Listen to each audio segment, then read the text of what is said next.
blaming the youth, telling them to pull their pants up. And this is at a commencement speech where the very people there are deciding the question, what do they do with their lives? So the question that I have here is, we spoke a lot specifically about the youth, but this question is, where does social responsibility fit into this? All right? In this dialogue between integrity and oppression, what should the youth in particular, what should they be doing with their lives? What should they be dedicating their lives to? Okay. Look, here's the advantage of being young. You ain't locked in to the way things are. You ain't learned yet to give up and just go with the thing. Now, you get the messages, you get pushed in that direction, but you still have the ability, got more ability than the old folks, to pose the question of how should the world be? And then to look at how the world actually is, see the great gap between them, but then not have yet learned enough to know not to try to transverse that gap. See, and that's what I was up against a little while ago, 40 years, 45 years, just like that, a little while ago. And look, I had a lot of people who told me what I did was crazy. You gonna refuse to go to Vietnam? Well, you gonna have a spot in college, a job, a professional job waiting for you when you get through with this military service? You want to throw all of that away? You want to go to prison?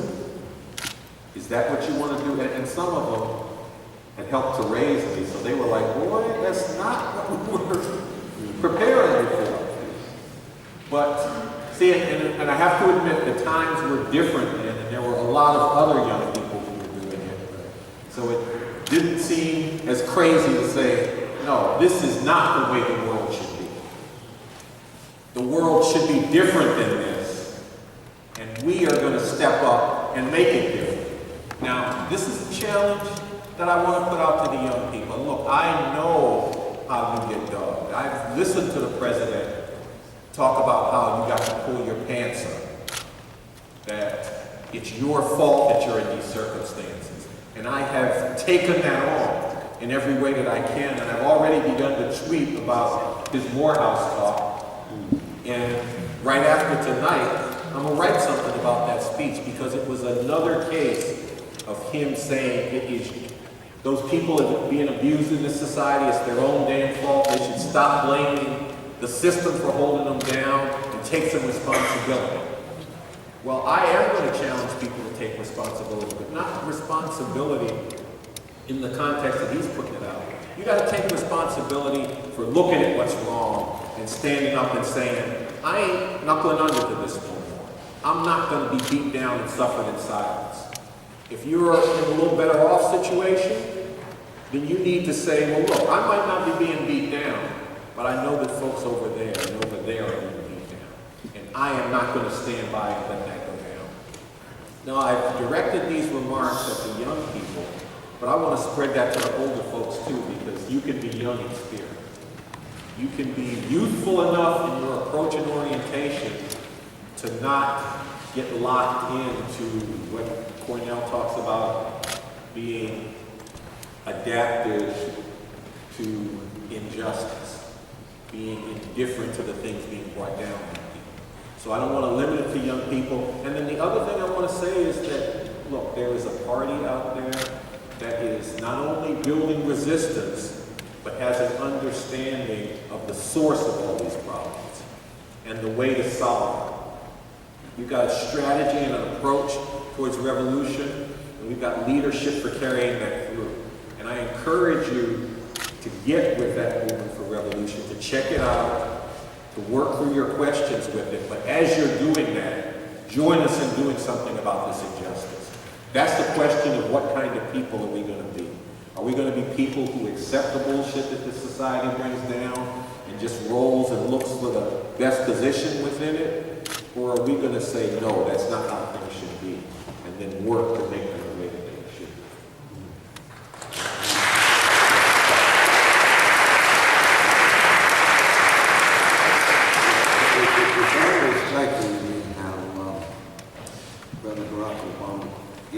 much courage to engage in straight talk when it comes to talking to black people.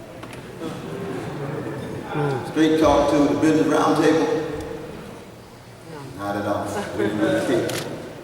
Straight talk to APEC, the deeply conservative lobby promoting occupation of Palestinians, the Israeli state.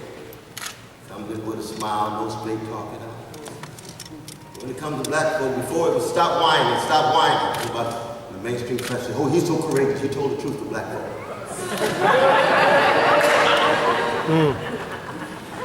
There's a difference between a whine and a wail. That's why it's Bob Marley and the Wail. You wail when you call for hope. You whine when you have 2 yachts and you want 3. Same is true with Morehouse. We know the background of Morehouse, right? Brother Kevin Johnson, pastor of Brighter Hope Baptist Church in Philadelphia, had already said he was going to get a baccalaureate, but he wrote a piece in the Philadelphia Tribune critical of Barack Obama. President of Morehouse then disinvited him. And lo and behold, Morehouse alumni came through. We're talking about slices of the black petty bourgeoisie. And again, I'm a Christian, I love everybody. I got cousins in the black bourgeoisie. When they're wrong, you got to tell them they're wrong. I still love them even when they're wrong. And they came together and said, no, we're not going to allow them. He said, okay, we'll have a panel for the baccalaureate. Otis Moss, the pastor of Jeremiah Wright's church in Chicago, Trinity. And we'll have Raphael Warnock, who's the pastor of Martin Luther King Jr.'s past church in Ebenezer, have a panel for the baccalaureate. They got 146 years, Morehouse been around with 1 baccalaureate, but you call the president, all of a sudden you got a panel for the baccalaureate with the president giving the commencement. That is exemplary of the level of capitulation of a cowardly black leadership class that won't tell the truth about the suffering. They want assets, want status, want position, when people themselves are catching hell the way Malcolm talked about. And it's not a matter of personal attack. If you want to talk about bad choices, begin with Wall Street oligarchs making bad choices. Give us an analysis of those bad choices. When we talk about bad choices, talk about your choice of Kim Guyton and your choice of Larry Summers and your choice of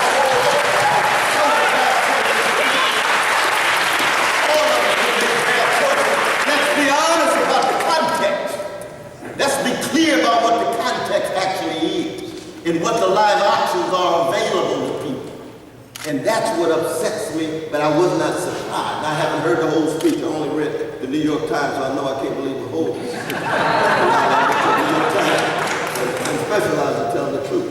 But I do want to hear the whole speech just to get a sense of it. But my hunch is, you see, the beautiful thing is, if the black bourgeoisie slowly but surely is beginning to wake up, then you can imagine what it's like among black working people and black people.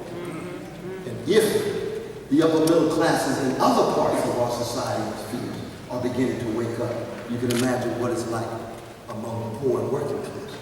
And I think in that sense, the elites now who disproportionately rule over us, big money, big corporations, they more and more are insecure.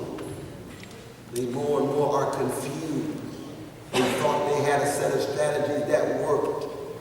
And you discover, get off the crack pipe. You're done. You don't know exactly how it's going to proceed. And you don't know how the forms of resistance are going to emerge. And that's the good news, that we have possibility, and we have a sense of support.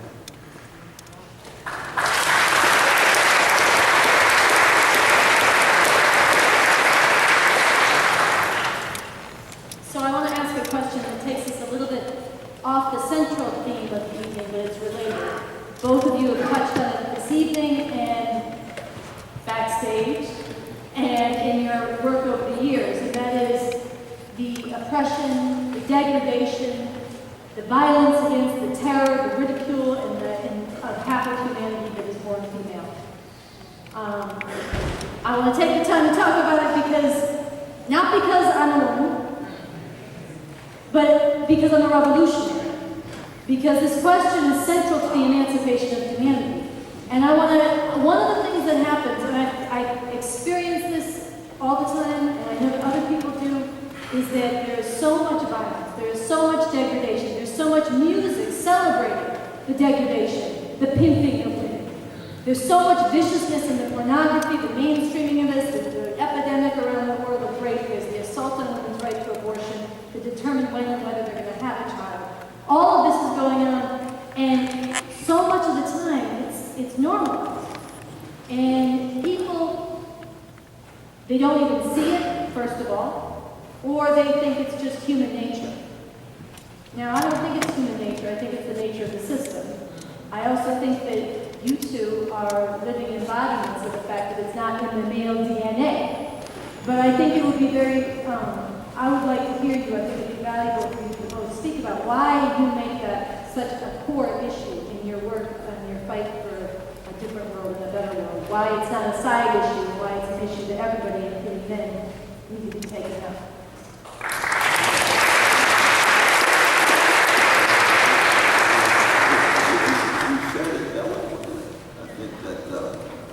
All of us grow up usually shaped by these different kinds of xenophobias, the male supremacy, white supremacy, and Jewish and Islam, hatred and so forth. And I know growing up in the black church or growing up on the block and in the nightclubs and other places that I won't go into in the church, I was deeply shaped by male supremacist formation. So I have to struggle against it every day. And I struggle against it not only because it's wrong, not only because it's unjust, but I also struggle against it because there can be no fundamental moving forward in history without keeping track of that particular vicious evil like other kinds of evil. And the best way you do it is by example. You get out of the way and allow the voices of the sisters to be heard. You then raise questions because everybody and every group is answerable.